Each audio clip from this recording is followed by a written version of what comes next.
Kata mantan Presiden Amerika Selatan, membaca dapat mengubah dunia. Oleh itu, mengangkat dasar ilmu kita perlukan kejelasan.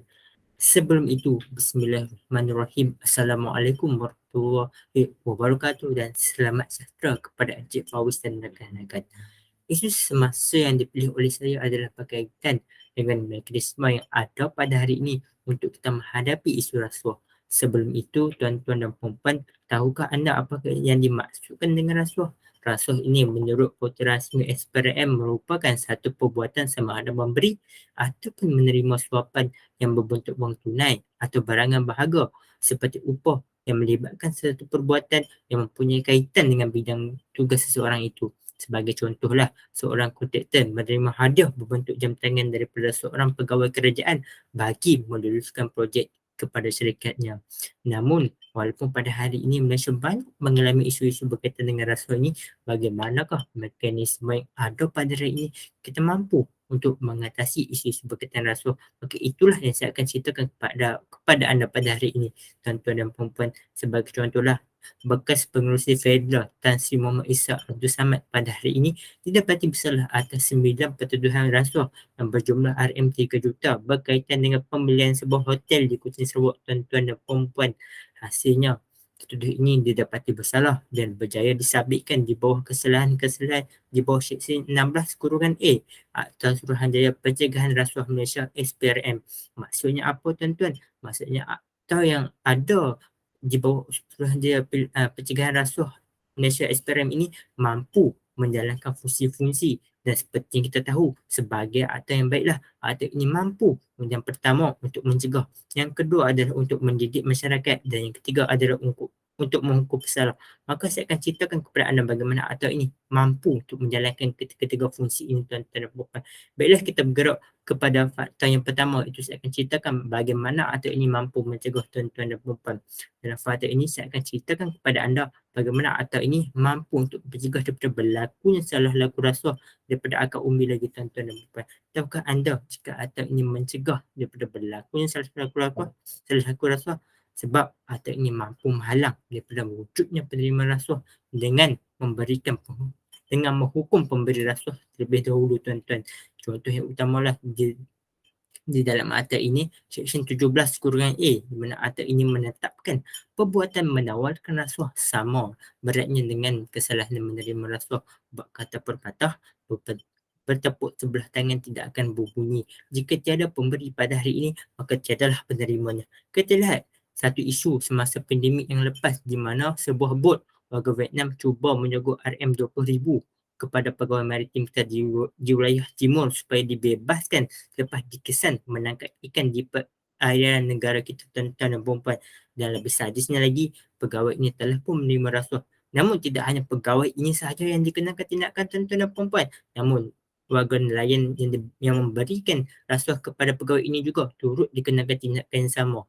Maka menurut Timbalan Ketua Pesuruhanjaya SPRM ini, tuan-tuan, akta ini mampu memainkan peranan yang baik dalam membasmi rasuah pada akar umbi dan mampu untuk melindungi negara kita, tuan-tuan dan puan-puan. Rangkuman daripada fakta ini saya telah buktikan kepada anda bagaimana akta ini mampu untuk mencegah daripada berlakunya aktiviti berasuah pada peringkat pertama lagi, tuan-tuan dan puan-puan.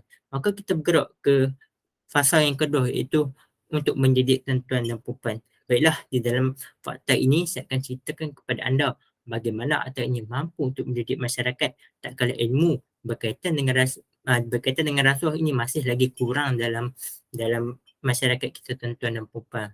Baiklah, dalam akta ini kita dapat dua bahagian. Di dalam yang dapat dua bahagian yang memperuntukkan bahawa SPRM bukan sahaja menjalankan aktiviti penangkapan dan juga pencegahan, tuan-tuan, namun turut menjalankan aktiviti pendidikan dalam kalangan masyarakat supaya kita mampu melahirkan masyarakat yang bebas daripada rasuah.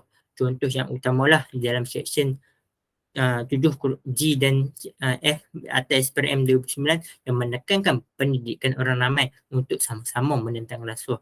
SPRM telah menggunakan dua pendekatan utama untuk mendidik masyarakat. Yang pertama adalah program secara bersumuka, yang kedua adalah hebahan mesej melalui saluran media tuan-tuan dan puan-puan. Di mana keberkenaan program aktiviti masyarakat ini telah pun diukur di dalam satu kajian persepsi keberkenaan tindakan pencegahan rasuah yang dilakukan oleh SPRM sendiri, yang dilakukan oleh SPRM sendiri yang dilaksanakan setiap tahun, di mana pada tahun lepas sahaja menunjukkan pengetahuan masyarakat berkaitan dengan rasuah ini sudah pun meningkat tuan-tuan dan puan-puan.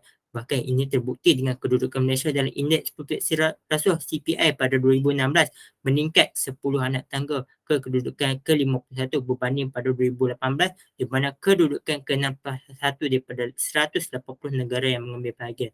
Rangkuman daripada fakta ini setelah buktikan kepada anda bagaimana akta ini mampu untuk mendidik masyarakat supaya menjadi nilai tambah dalam diri masyarakat dan mengelakkan mereka daripada terjebak dengan aktiviti rasuah ini tuan-tuan dan puan.